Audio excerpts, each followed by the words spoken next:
Okay, well, hi everybody. First things first. So I'm here to talk about the whole approach to helping people in Newport into employment. So I've been a part of setting up Employment Plus in Newport over the last 9 months as a part of the wider Employment Plus team. So the purpose of my talk today is to share with you our work and how we get it right for each individual. And I'm hoping I can articulate a flavour of that because we don't follow a prescribed programme. So I've invited along some guests today to help me out. So shortly, John Hallam from Maindy Unlimited will be talking about how we've worked together with paid placements, so outreach and community work.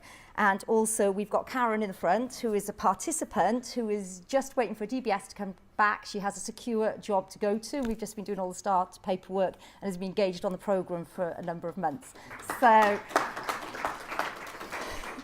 So I've twisted her arm to talk to us. So, okay, so to start then, for those of you, apologies if you are from Newport and you know, but I wasn't sure of the audience. So I thought I'd just start by saying about the Newport landscape. So the landscape has changed. I am from Newport originally, moved away and come back. I do remember when the wave came in. So the landscape has changed, not just physically, but economically, with the decline of the local steelworks, the closures of the pits in the South Wales valleys, and the closure of many factories over the last 35 years, which has led to, in Newport, increasing deprivation and poverty, regardless of other businesses that have started up and expansions like the Celtic Manor, etc., etc. So as a result, there's an increase in homelessness, and more recently there's an increase in rough sleeping through Newport city centre, which is quite noticeable. Locals say it all changed when Marks and Spencer's left the high street many years ago and went out to a retail park. And as a result, there are a large number of people, local people in Newport, who are experiencing long-term unemployment. And these are who are the hardest to help and have been on benefits for many years. And they're on the fringes of our community. So my job here has been to help people to build better lives via getting sustained employment, not just about getting them into a job. Okay, so to start with then, let's take a look at Maslow's triangle. So this highlights the groundwork that I do to emphasise the need for our special service. So Maslow proposed that healthy human beings have a certain number of needs arranged in a hierarchy order, and the bottom 4 are the deficiency needs. So you're talking about physical needs like shelter and warmth and safety and loving and belonging. And it's not until you've achieved those 4 that you can actually move to the growth aspect of self-actualization and believing in yourself, and that you can achieve and get to where you want to be in life. So the reason I've put this up is to say that the participants I work with in Newport, the majority of them have really difficult situations. So homelessness, including rough sleeping, or they may have a tent. Mild to moderate mental health problems, more serious mental health. I've worked with people with schizophrenia who are actually have got into employment, bipolar that's not being managed, and those that have attempted suicide. So that's the type of caseload that I am working with. And also issues with basic skills, but actually those that are completely illiterate and cannot read and write and feel that they never will. And all these struggles are hard. So the reason I've put this in is to highlight that how life and being part of a community with a sense of self-worth as a human being is a fundamental need. It's not just about the employability stuff. So the approach here is about meeting those needs and not signposting vulnerable customers to other organisations, because they can't be signposted because they've been through that system. They wouldn't be able to go and take that appointment on their own or make the phone call or turn up. They wouldn't be able to get the ball rolling. Does anybody know who this is? Any offers? No? Okay. No, unfortunately. Okay, so this is the world's greatest hurdler. So this is Merritt, and he holds the world record for the 110 metre hurdles, and he won gold in the 2012 Olympics. He is the world's greatest hurdler. So how did he get there? Well, firstly, he had a passion and a dream. And I think it's about recognising that our participants, regardless of the hurdles they have to overcome, that doesn't stop them. There's still people that have passions and dreams and want to get there. This gentleman, he had a commitment to practice and overcome his own hurdles, including a kidney transplant, and was able to overcome that and still compete. So the analogy is about here, there's more than one hurdle. So there's multiple hurdles. So how do you get to something better? So for us and for a lot of the participants, it's about linking training courses, which is a large element, that have meaning. It's not just ticking somebody and sending them on a course. It's what matters to them and leads to that qualification that's going to help them in the future. So why have I put it up? Ultimately, to show that the philosophy of the work in Newport, Employment Plus and the Salvation Army as a whole, is to empower and work hands-on with each individual to jump over each hurdle. And if you need to hold their hand to do it, then you need to. I don't know if many of you were hurdlers at school, but I know I tripped over a few. And you need to overcome those barriers to move forward. I could stand here and say to you that customers come in and I complete an action plan on paper and I send the individual on training courses and I say, oh, there's a CV building class you can attend, but I don't do that. The people that I work with have been through lots of systems and processes and they're still in the same place. So I work on what I identified in Maslow's triangle and working with the core here in Newport to build that up. It's about getting back to the start of the race line. That first hurdle. I do those things if people need it, but I don't, if you like, this is not an articulate way of saying it, but I don't shove it on them. And a part of that is being part of a community. And at the end, I have included a little PowerPoint presentation where it's not just about employability stuff, it's about the wider community. So where DWP colleagues and people from the Salvation Army here and myself and participants, we all did a Christmas pudding walk, did some things afterwards, and there's a little video at the end if you'd like to see it, to show that it's not just employment focused, because that can be a turn off for some people. So what I'm trying to say is we're very person-centred with the luxury of not having to follow a prescribed programme that maybe other providers with funding need to do. So we don't have the square peg round hole scenario because that doesn't work and it's frustrating. I'm very well aware of the high targets and outcomes and KPIs that we have for our contracts, but the driver for Employment Plus is each participant and their bespoke story that deserves a bespoke service. So I operate with no time constraints, nothing is too much trouble, and a determination to cut through the red tape and advocate to get things done on people's behalf. It's easy to signpost, but vulnerable people do get lost in the system, as I've already said, and often feel that the system's failed them, and so they need help in that way. So I'll explain just with a quick couple of examples of some of the things that we do. Have a bank account. I've never not had a bank account since I was eligible for one, and you don't actually realise the difficulty, so he can't get a job. He hasn't got the right ID, and nobody's helping him. So the first thing I've done is I've gone online and done him an online electoral, so he gets that back. I've been into the job centre and pleaded with the staff, and I know they don't send letters out. Please, can we have a letter? And we get the letter, so he's got his national insurance number. So we start the ball rolling, and I actually take him to the bank and we go together. And actually now in his third week of CSCS card training, and his work coach has said he's never done anything before. So it's just about, if you start to do things and you build that trust, then people want to work with you because they want to do it. An example of Karen. Karen's going to talk about specifically needing protection of vulnerable adults qualifications, which is quite bespoke for her role. So maybe Karen can talk about that in a bit. For some people, volunteering, and I see this as an important part of our role as EDCs. It's not just in-work support for people in paid employment, it's about the volunteering opportunities and the in-work support you provide for them, because that is a hurdle they're overcoming and a building block to sustain employment. And it's about finding the opportunity that's right and supporting them in the same way. Upskilling with relevant qualifications, but ensuring I run every single course here, so there's a feeling of comfort, and all the staff and the volunteers put on the food and the buffets, and so it's like a regular meeting place. So it's building people. I've got, where's Lou? Lou's here, who puts on all our courses from Adult Learning Wales, so thank you very much.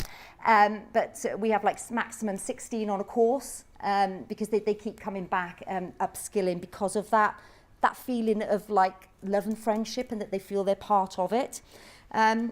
And I think key to it is a shared understanding, and that it's empowering, and it's about people having genuine options and choices, not just options and choices, but the genuine part of it.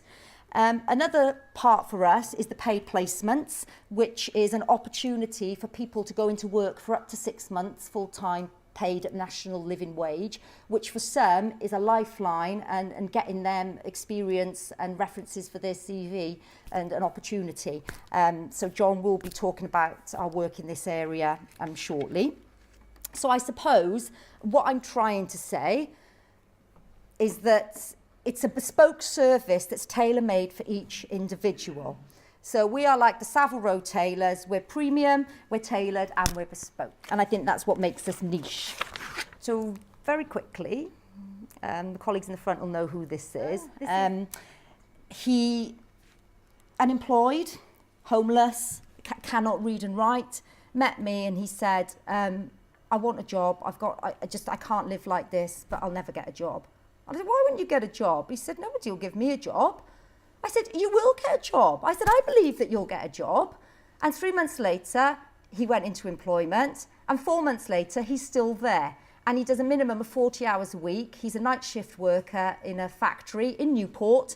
And basically, his journey was all around, he didn't want to be volunteering. He needed money and he needed to get in. And who's going to employ him? He can't read and he can't write. Well, where there's a will, there's a way. So if you do go through agencies, I said, that's your route in. So we worked together and we got him in, and he's had lots of in-work support, which is a valuable part of what we do. He's had a lot of contact with me, more so since he's been in employment. And I think that's why I wanted to put his story in, because that's how you get the sustained bit. There's been issues with HR and starter forms and not being paid for hours. And he's not rough sleeping now. He's on a friend's sofa. He's saving up for a flat of his own in private rented accommodation. So it's a real success story. So for anyone who says, I can't get a job, so anybody can get anybody. And he will tell you that. He has come and spoke at other things for us when we had French visitors over. He came and spoke at that event for us. So it's just to highlight the in-work support that is a key feature of what we do. I haven't got time to talk about story, but only to say that going back to the hurdles about passion and drive, had set in her head, she said to me, Sam, I only want to work in Dunelm or Morrison's. And I actually found her a job opportunity at the British Heart Foundation, and she said, I can't do it. And she's actually now working in Morrison's. In the cafe, and has been there for a number of months and is blissfully happy. So I won't talk about her story because I haven't got time. So the path to employment and feeling that self-esteem and the self-actualisation that comes with those feelings of respect, increased self-esteem, recognition, and I suppose that inner strength and freedom of independence from state benefits and not feeling that you have to go into the job centre and claim benefits. And that's achieved by overcoming the numerous hurdles. So there you've got Merit again with his competitors overcoming towards the end of the line. And it's only by jumping each one that you get closer to your goal. And another part of the work that we do is quite focused around goal setting, packages and programs of support about how you actually set real goals, not just like a one-day course where they say, this is how you set goals. It's not like that. It's about a longer-term process. So what comes at the end of the race? Okay, so the finishing line. And I always say, and as I was always taught this at primary school, if you weren't on the rostrum, if you didn't come first, second or third, anyone who crosses the line is a winner. Okay, you may not get the first job interview, you may not get the first job, but you just keep competing. And by working at Maslow's 4 levels of the deficiency, this is why we have such success with the participants that we have, because it's about that part of it. So I've just got up here very quickly. They were just ones I could think of at the top of my head. So this is a flavour of the winning destinations, and I could reel off to you. Luke's in Remix in Bristol. I got 3 in RF Brook, got 2 in Tesco's. There's somebody in the kitchens at the Celtic Manor. A number have gone to the British Heart Foundation. Somebody's a manager at Stardust Amusements. Somebody's at Minimum Press. So it goes on and on. We've got delivery drivers for Next. we've got GG Environmental, which is a bit like Waste Savers and all of that, and recycling. I've got somebody there. And what I would like to say, I can't say all of their names, but there isn't anybody on that list that, if I say to you, 3 of them are profoundly deaf, so have significant disabilities.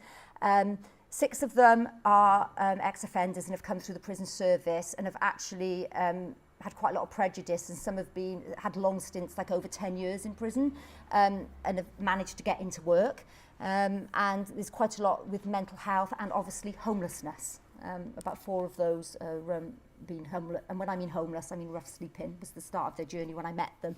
So I think this is quite significant. So at this point, I'd like to, because Karen's got to the finishing line, so I've really twisted Karen's arm to come today. So Karen's going to come and talk about her journey. Hello, my name's Karen. I was on Universal Credit. My work coach introduced me to Sam. Thank you, Az. Sam arranged an appointment for me. I went to see her and she asked me what I wanted to do because I thought I was unemployable. She told me she could get the right courses for my job as a support worker. Do you want to explain why you wanted to be a support worker? Because I looked after my mum for 5 years. She had a brain injury. And so that's the way I wanted to go because I've had lots of experience with looking after mum. She passed away. Then I went on Universal Credit, met Az, and then met Sam. And you've done all the courses for me, my POVA for vulnerable adults.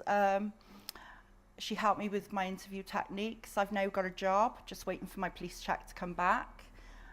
She did have to help me with all my starter packs because it was really overwhelming and I was ready to chuck the towel in then. But she got me an appointment. She worked through a lunch hour to help me. Sent it off Friday and I'm just waiting now. So thank you. You're welcome.